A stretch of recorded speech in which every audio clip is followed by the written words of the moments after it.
I think that when we confront things we can't change, we can't win people over to make it different. We can't be good enough to make it different. Then I think that's where the rubber meets the road and we're left empty-handed. And that's really painful. But what I've learned is only empty hands are open. Welcome back to The Global Fringe, the podcast elevating leading voices from the fringe, especially women and people of color. This season, we're all about sharing the stories and practices that will lead us all toward wholeness in our body, soul, and spirit. If you find yourself on the fringe of culture, our hope is that this podcast will help you feel like you belong and that your voice is needed in this world. It is time to live and lead with wholeness. Hi, friends. Welcome back to The Global Fringe. This season is just such a deeper look into how do we pursue wholeness in our body, mind, and spirit, and how do we lead, particularly as women, in partnership with men. And I love the conversation that we're going to have today because we are going to have a conversation about being in the wilderness, being in a place of exile, being a person who experiences pain and not knowing at times what the hell to do with that. And so my guest today is a new friend through a mutual friend, which is always like the best thing, right? Like when you become friends through a friend, it's like, this is bound to be a good thing. This is my new friend, Nicole Zasowski, as in Mike Wazowski, but with a Zakowski. And Nicole, I'm so happy that you're here today. Thank you for joining us. Thanks so much for having me. I'm really honored to be having this conversation with you. It was fun because our mutual friend reached out and said, you guys need to talk because I think you'd have a lot in common with each other. And Nicole replied and she's like, I've been listening to the podcast and I love these voices from the fringe. I love the women and people of color that you're featuring. It feels so refreshing and so life-giving. And now you're a guest and it's perfect timing in this season. Let me tell people just a little bit about you if they don't know you.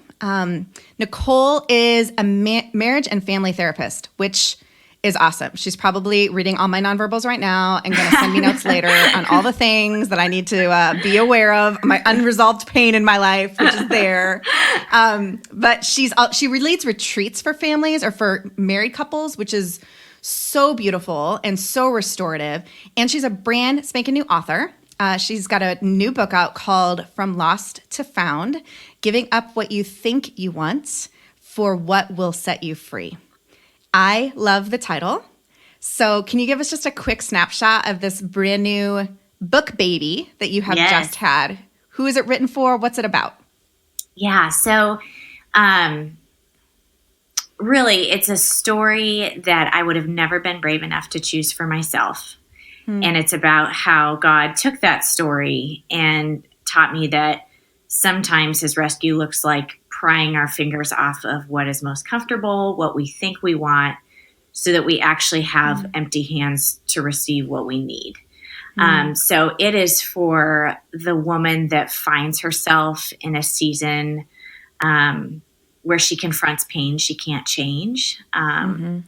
It's for the woman who maybe thinks she has it all and wonders why she still feels empty. And for the woman who has been left empty-handed and wonders, what do I do with those empty hands? What might there be for me in that? I just had a conversation with a girlfriend yesterday on Marco Polo, one of my favorite apps on my phone. Yes, I just she lives across the country. Actually. It's amazing. It'll change your life and steal so much time, but it also will give you connection with friends that live thousands of miles away like mine do. And this girlfriend has been in a season where she's felt very lost and has had to start figuring out what it is that she wants in her life, maybe for the first time. And she got on Marco Polo to tell me and another girlfriend, she's like, I have finally let go of what it was that I have been afraid to let go of. And she's like, I am finding so much freedom. Like she really just felt like she read the jacket of your new book to me in Marco Polo. And I replied back and I said, it's really beautiful. Like when we take our closed hands that can only hold so much, like just a few granules of whatever the earth has, And when we open up our hands and we let go, it's terrifying because you think you might collapse into some abyss. But at the same time, like, you now can hold so much more than you could when you had your hand gripped tightly around it. So I think this book is going to be crazy valuable. We will definitely tag it in the show notes and let people know where they can find it. But you're a new author. You're also a new mama again. Yes. You said an almost 4-year-old. Yes. And a squishy new little baby. I do. He's so delicious. There's nothing sweeter than a fresh new baby. No, there is not. Especially, and this is another point of connection for you and I, especially when there has been a lot of loss before that squishy baby makes it into your arms. Yes. And you have had a lot of infertility, a number of miscarriages, and I think that will find its way into our conversation today. For sure. Of how we can make the most out of exile. You've had unwanted transitions in your life. You've battled anxiety, and both in your personal work and also in your work as a MFT, this, your goal, the sweet spot sounds like, is emotional freedom. Like, you want to see that in all of our lives. Exactly. You've said it well. Well, that's the path. That's part of the pathway to wholeness, right? Is if we are going to be whole in life and leadership, that emotional component feels really critical. I think so. Yeah. So let's dig into this. Sure. Let's dive into this conversation about how do we make the most out of our exiles? Like, what can we do to go down these pathways, sometimes unwillingly, probably most of the time. Yeah. And allow for them to transform us and result in some positive change in our lives. I'll tell you this first. For 2 years, my family and I lived in another state, which will remain nameless, as to not incriminate and also offend people from the state. But we lived in another place that was not Southern California for 2 years. And it felt like exile. Yeah. It was horrifically painful. We felt like strangers in that land. There was very, very few points of joy or a sense of belonging. Like, we felt like we just had been cast into the wilderness. Yeah. And after we moved to California again, Nancy Ortberg, who was a guest on, I think, season 2, she's been a close mentor, just high advisor in my life for a long time. And I was with her and her husband, John. And I said to John, we just moved back to California after 2 years in exile. And he looked at me and he goes, "What did you do to be in exile?" And I was totally taken aback. And I was like, I didn't do anything wrong. This was kind of our choice to move there, but it just turned into this really terrible thing. And he was totally joking. He was not casting any stones. But it does make me want to frame this conversation around some good theology. Yeah. Because I deeply believe, and I'd love to hear your thoughts on this, I believe that when we are in places of pain, of exile, that God's response to our pain is presence. Yes. It is not to teach us a lesson. No. It's not to put us in our place. It's not to, God is not that kind of God. No. But presence of the living God with us is the response to seasons like that. Absolutely. I'm so glad from a theological, how can you set that up for us too? Yeah. And the way that I define exile is really, seasons of unwanted change or seasons that we wouldn't have chosen for ourselves. You alluded to this earlier, but maybe a space in time or place that feels like we're on the outside. And often what comes along with those seasons is our familiar touch points of security are stripped away, and we're pulled outside of that comfort that maybe we're used to relying on for a bolstered sense of value or safety. And so we're taken outside of those touch points of security. And I'm so glad you brought up that theology piece, because I think particularly if performance is an issue for you, which it is for me, I think we can so easily project that onto our faith and say that, oh, this must be because I've done something wrong, or this must be, God kind of throwing a lightning bolt of pain down to teach me a lesson. And that is so not what these seasons are. He is not the author of our suffering. But he's certainly not going to waste it either. And so, you asked, what are some of the ways we can move through that? I think one of there's three things that can stabilize us when we face unwanted circumstances or these seasons of exile, or and other people call them wilderness experiences. Or can we use those words interchangeably in this conversation? I do. So yeah. Okay, great. That's helpful just for nomenclature. Yeah, I mean, I know there's some biblical definitions where it's like exile is a very political definition where you are banished to another land. Like that's not what I'm talking about. Just seasons we find ourselves outside of that comfort and security that is anything other than God. And there's really three things when we face unwanted circumstances or situations that feel emotionally unsafe.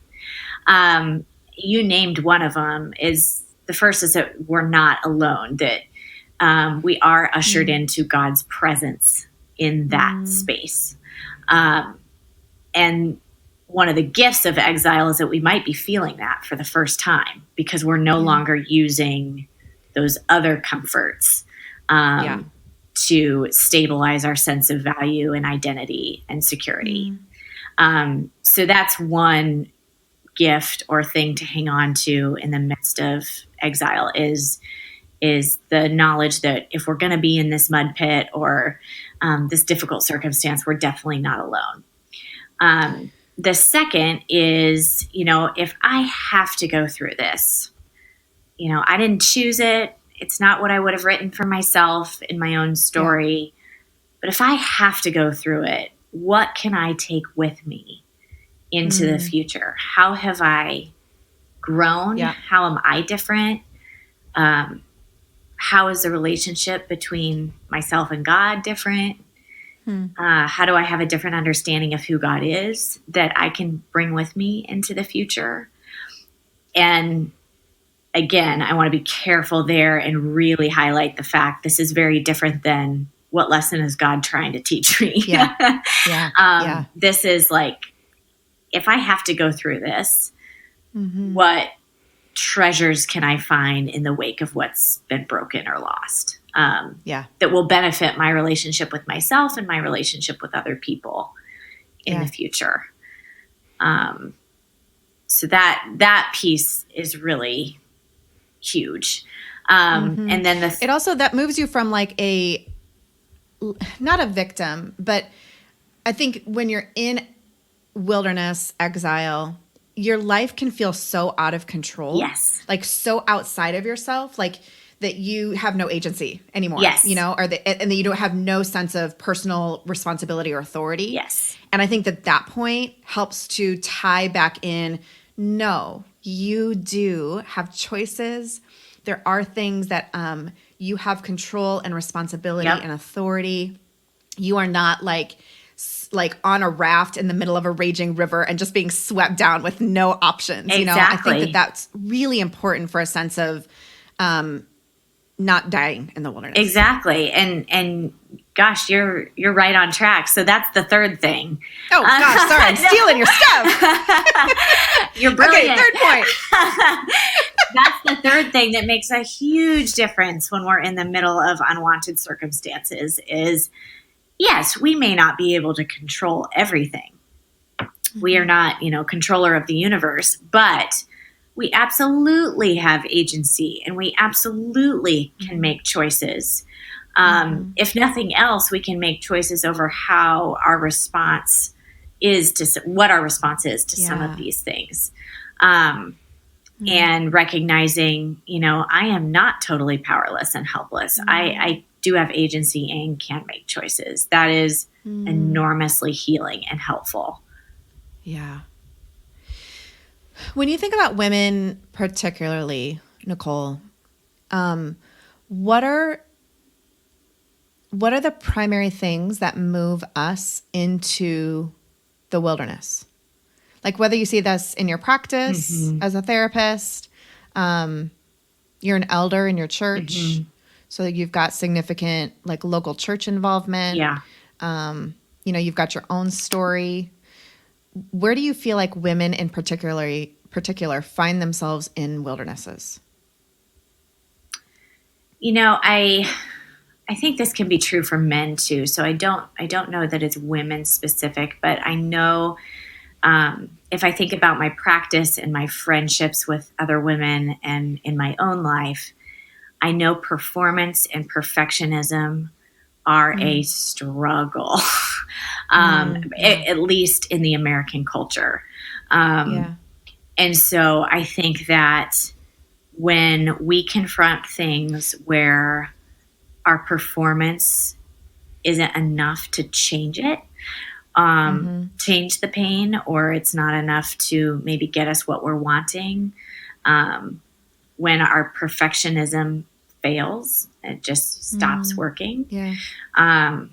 And control, those are two methods of control, which would be the umbrella, which I think a lot of women struggle with, whether it looks like performance and perfectionism or literal control. I think that when we confront things we can't change, we can't win people over to make it different. We can't be good enough to make it different. Yeah. Then I think that's where the rubber meets the road. And we're left empty-handed. And that's really painful, to be left empty-handed. I don't like it. But what I've learned is only empty hands are open. And if that allows us to receive more of something else that's actually going to sustain, then that's the beauty in that experience of exile, where we're kind of out of cards to play. Ooh. I just wrote that down. Only empty hands are open to receive more of something else. I remember, again, this is one of the connection points in our journeys, is I was diagnosed with infertility this is 12 years ago. Wow. Almost 13 years ago.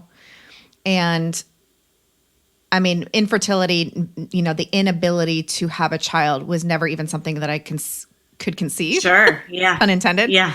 Because like my whole family, it was like everyone was having babies every 4 seconds. Sure. It was like just no one had issues. And why would I have an issue? Right. And that season was incredibly dismantling and is the deepest pain I've ever been in my life. Yeah. Bar none. And I think part of why I read your script there was you're talking about like how to stabilize yourself in the midst of exile is, I mean, I had to walk through that journey, and I don't have to, I don't think any of us have to walk through those stages, in order to do that well. I think a lot of times we don't choose to go through pain in a way that is constructive and healing and restorative. And this is where like having a therapist is crucial. I actually tell leaders that I think you need 3 different guides in your life. I think every leader needs a therapist, a spiritual director, and a coach. I agree. A therapist helps you look at the past and is a healing science. A spiritual director helps you stay present in the moment and hear from God. It's a spiritual art. And coaching is a future-oriented developmental science. That's and brilliant. I like that. Particularly for leaders. Yeah, like that past, present, and future. If our whole story matters, and if at some point we will find ourselves in exile, those are people that we need as guides along the way. I don't know that friendship actually is even enough. I've never said that out loud. But I don't know. Tell me what you think. As a therapist, I'm a coach. I've got that training. You're a therapist. You've got that training. Are friendships enough, particularly in exile, but to live and lead with wholeness? I don't think so. I think they play a different role. I think they're crucial, because, Yeah. when we show up for each other in a diverse community, I think we begin to understand all the ways that God shows up for us. So I think they're crucial. But to move through our pain in a more structured way, and to vision the future in a more structured way, and to have practices that keep us present in a helpful way, I think definitely benefits the seasons where we find ourselves and our reality kind of turned upside down. And there's, as you know, with your training, there's frameworks within, spiritual direction, coaching, and therapy that protect and benefit the client. I was actually having this conversation the other day, even just the taking of a fee. Yeah. That is, yes, it's meant to offer our professional a way of making a living, but there's a whole benefit to you as the client where it protects you, because there's all this framework of confidentiality and, the professional structure of that. But also it keeps your skin in the game. You're investing in yourself. And even our money helps us understand that. Yeah, 1,000%. Yeah. That's really good. Okay, I want to tease more into this this thought around when we experience exile, not if, but when. And again, sometimes it's by choice, right? Sometimes we make bad decisions, and sometimes we do things that are going to have consequences to those decisions, right? So whether they're supernatural or natural consequences of our choices, that's when you're choosing to go into exile. But then a lot of times it chooses you. And either way, it's painful. I think for most of us, the tendency or the desired pathway is not like through pain, to engage it deeply, but to suck it up, to get through it, minimize it, medicate it, ignore it, skim it, sleep through it, whatever your drug of choice is, right?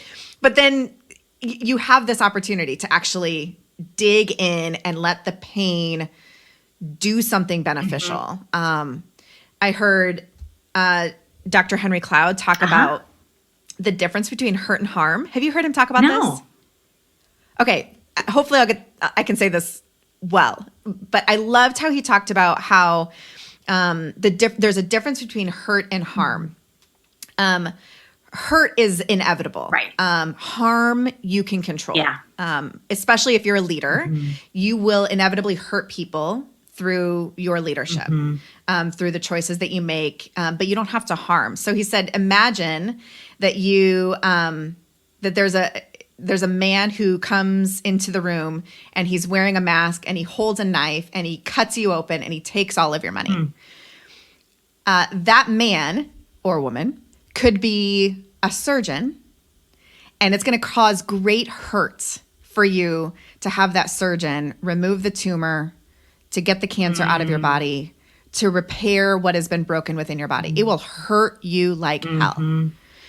But that masked person could also be a robber. And it's the exact same thing. Wears a mask, comes into the room, cuts you open with a knife, takes all of your money. But there's no benefit to that. There's nothing that's for your good. Right. And pain can be hurtful, but it's not harmful. Right. It doesn't have to be harmful. So I am wondering if you can just tease out for us, how can we choose into transformation? How can we choose into going through the pain so it produces the transformation instead of it just causing harm for us? That's so good. I love that example. That's that a cool genius. Right? So I might just think about that for a second. Yeah, you're so right. Our tendency is to react to that pain. And there's 4 main ways that we as human beings do that. And this is based on the model of therapy that I use called restoration therapy. But the 4 buckets, just real quick, are blame. So getting really angry, raging, blame. Shame. So some of us think of shame as a feeling. In this framework, we think about it as something we do to ourselves because we're agreeing with those messages of, devaluing ourselves or shaming ourselves in some way. And then the third is control, which we sort of went into earlier. Has a lot of different faces, and that's a sneaky one because our culture really celebrates that one. And then the fourth is escape, which might look like getting up and physically leaving, or it might look like numbing out somehow, like sleeping, shopping, drugging, drinking, that kind of stuff. Anything that kind of hits the pause button on our healing. Yeah.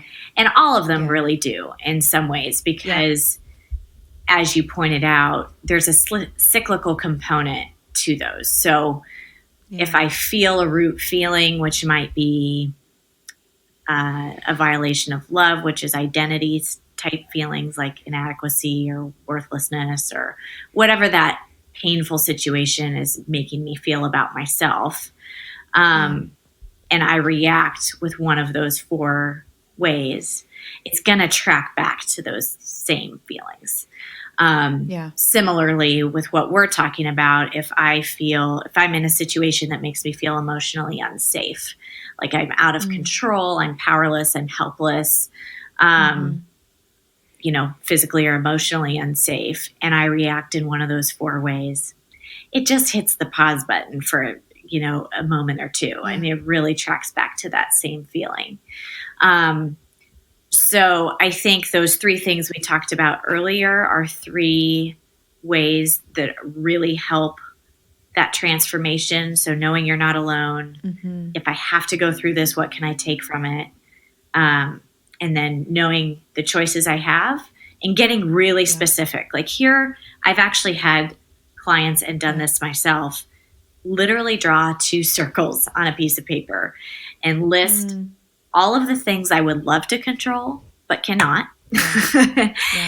And then put all of the things that I am empowered to do in the other circle. And when you put all your energy on the circle that you cannot control, that's a recipe for anxiety because you're asking your brain to do the impossible.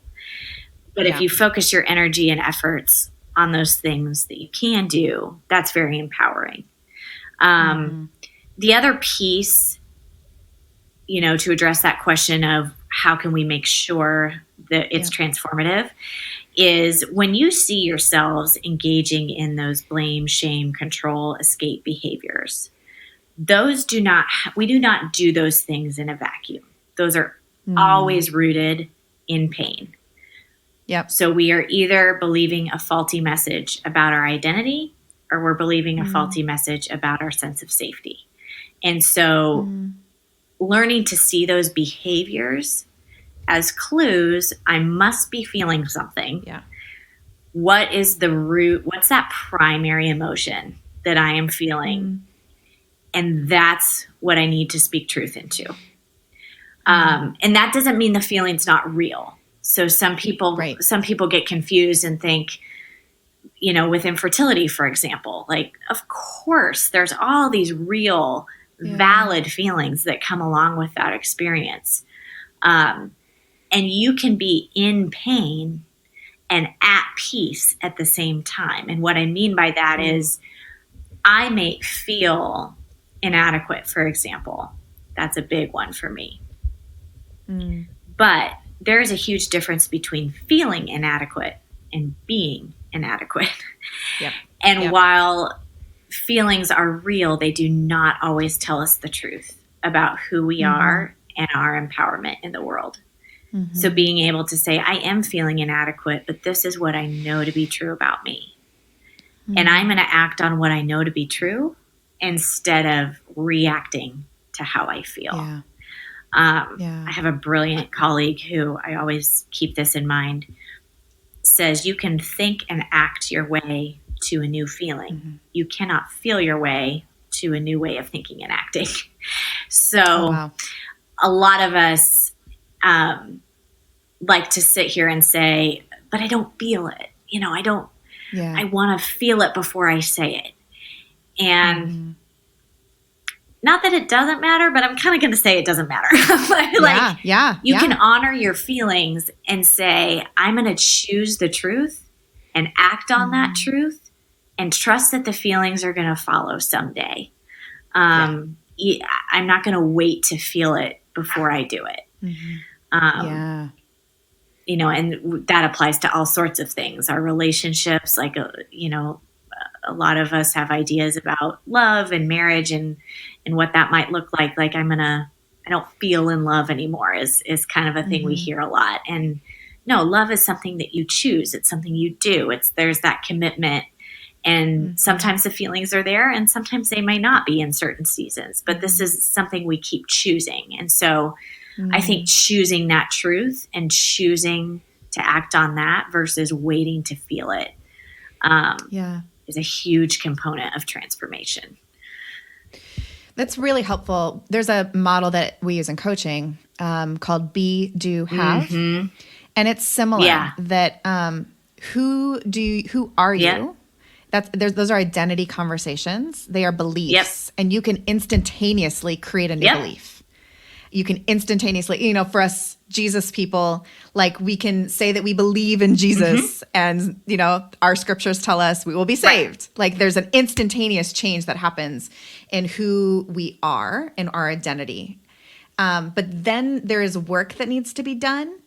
And that work sometimes takes 6, 12, 9, 12 months to do the work that is reflective of your identity, of who it is that you say that you are.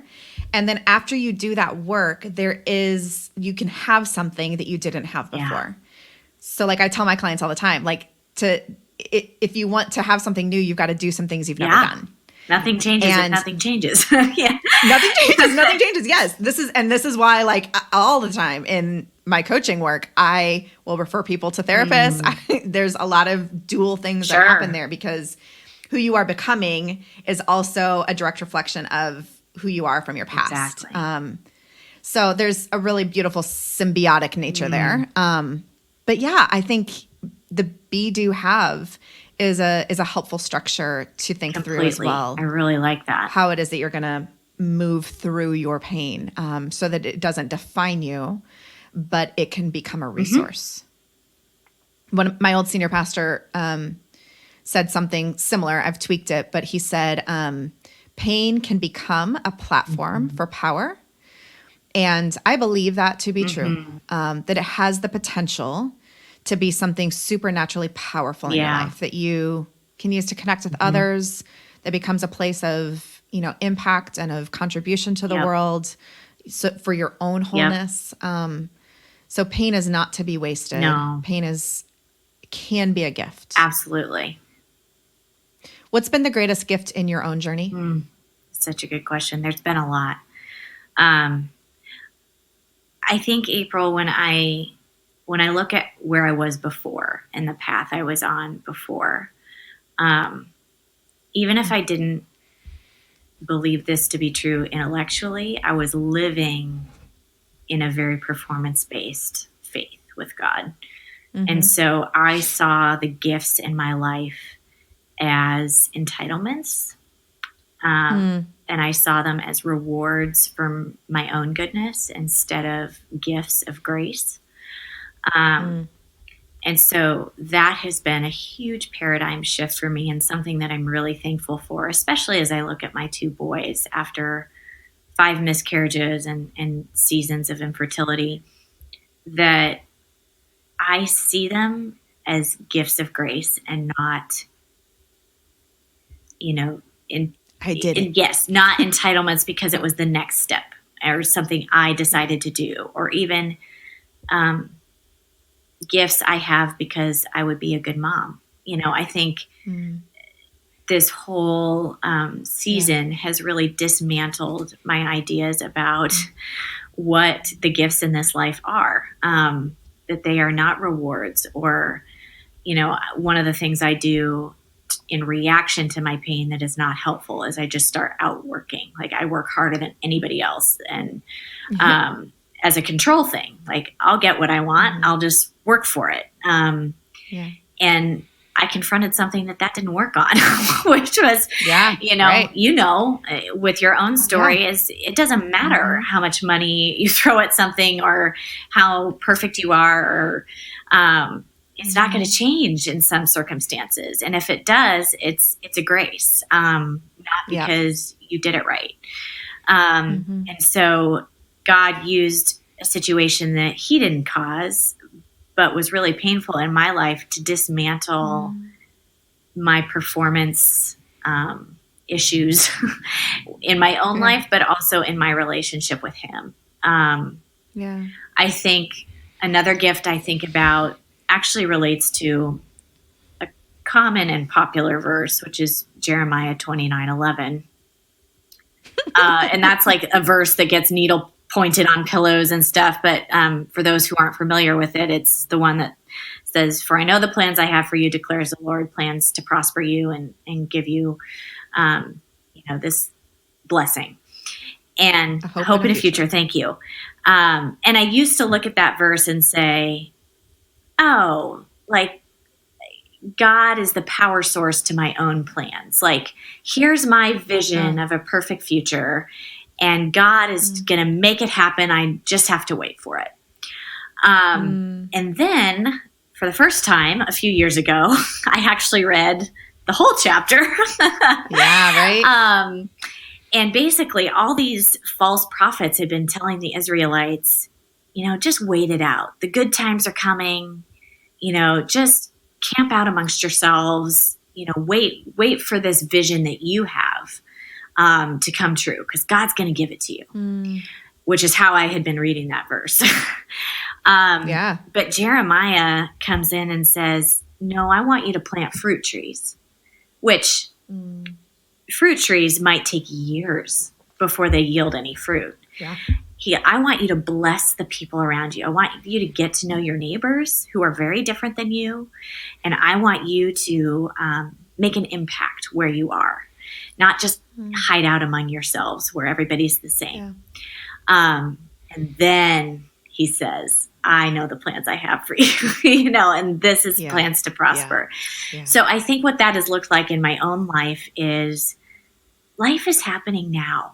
It doesn't happen on the far side of a goal achieved or a dream realized. There's goodness for me here.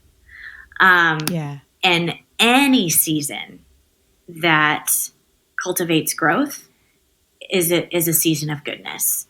And there is blessing in any season that inflames our longing for Christ.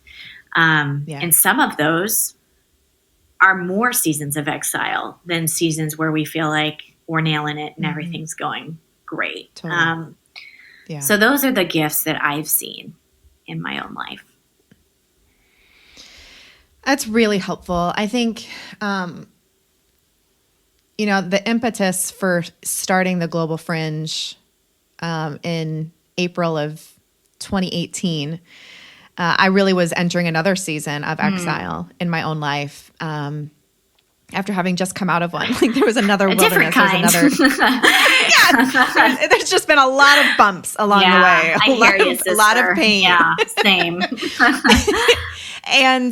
But part of the hope for this podcast was to gather this vast army of people, peacemaking people, that find themselves on the outside. They find themselves in exile. They find themselves in the wilderness. And certainly not because they've wanted to or they have chosen it or because they've made poor decisions, but simply because the world is changing. Their understanding of God is morphing. They're wrestling with their own wholeness questions are being wrestled down. And so I think that this conversation will be so helpful to people because it's not a matter of if you're in exile, it's a matter of when. Yeah. And there's places of empowerment, there's places of healing, there's places of giftedness. And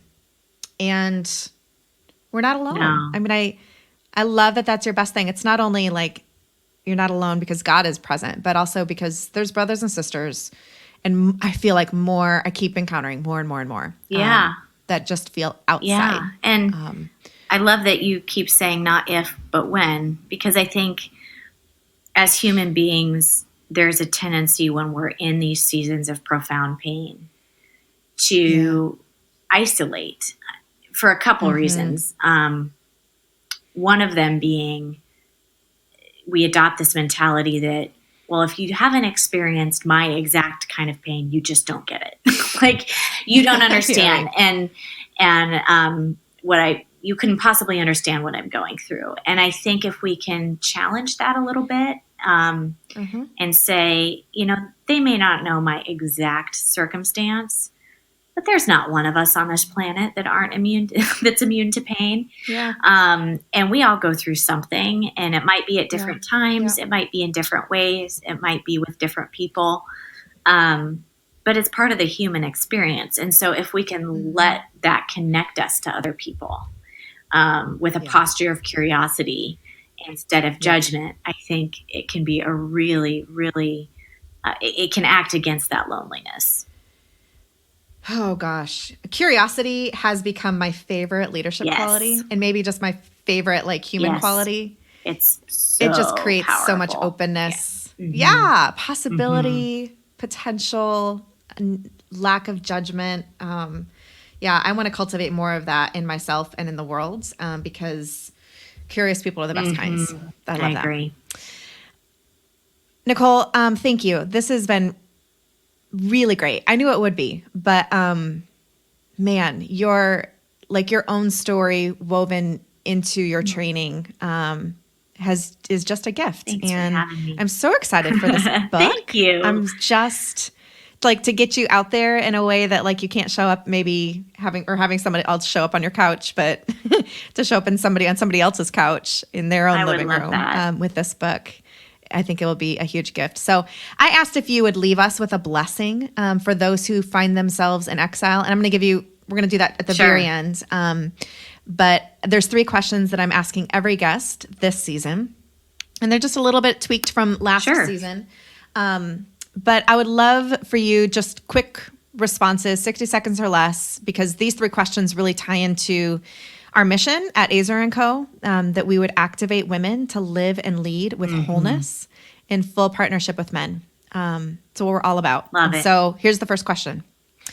What does it look like, or what does a woman who is activated towards wholeness and life and leadership, what does she do?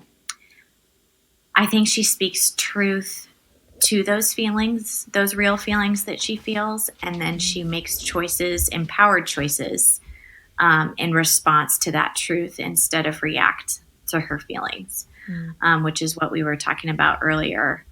I've kind of thrown out this word or this idea of balance in my life, and replaced it with same. Congruence, because I think she also lives and spends her time and invests in a way that is congruent with the values and needs of her given season.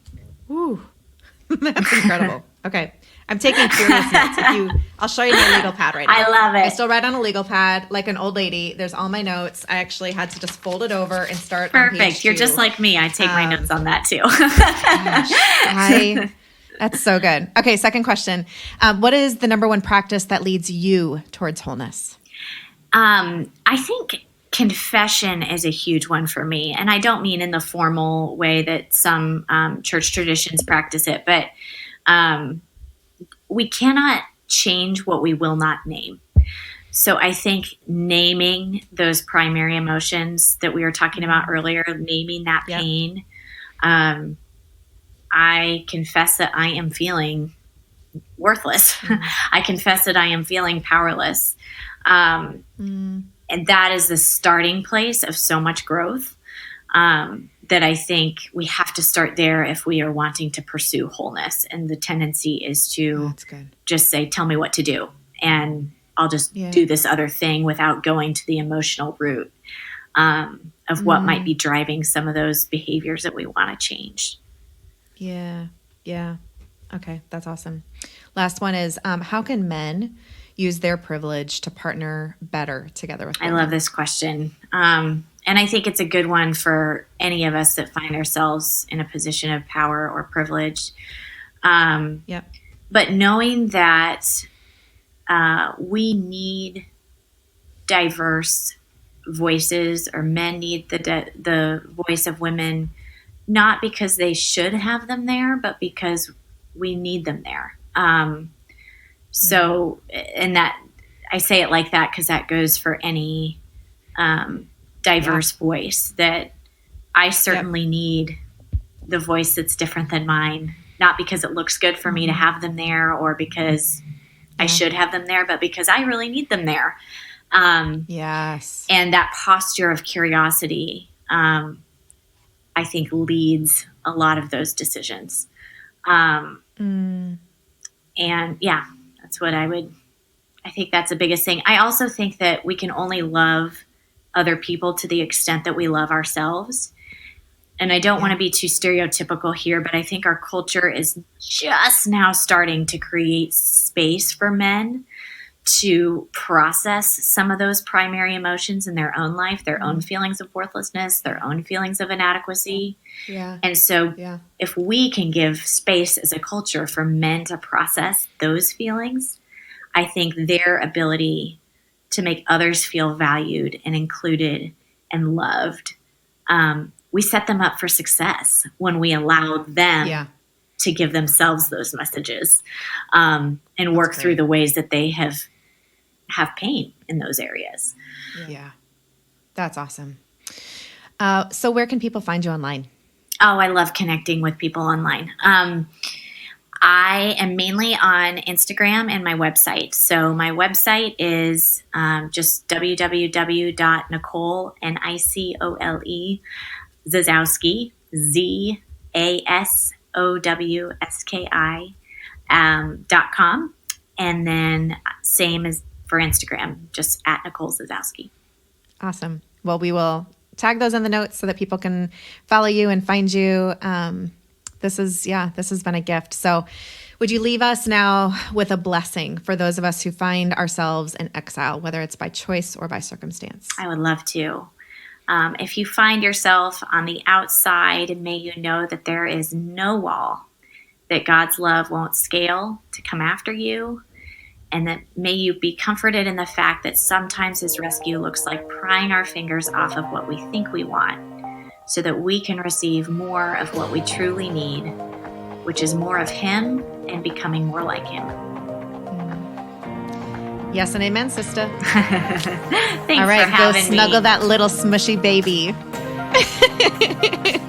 Thanks, Nicole. Thanks for listening today, friends. You can listen to previous episodes on our website, azerandco.com/podcast. If you're finding value, please become a patron with the link in the show notes. It costs real dollars and loads of time to produce this podcast, and your dollars make it possible for us to keep doing this work. If you're not already, take a second to subscribe so you won't miss a thing. It also means a ton when you tap your screen to rate, review, and share this podcast with others. All of that allows us to continue sharing voices from the fringe for the betterment of our world. Peace. Hey friends, do you love podcasts like the one you just listened to? Have you ever dreamed about having your own? Well, my name is Michael and I work for Truthwork Media. We believe that everyone has a story and every story deserves a podcast. Let us help you get started. Look us up at www.truthworkmedia.com, fill out our questionnaire, and I'll schedule a time to talk. It's really that easy. Truthwork Media. Everyone has a story. Yours needs a podcast.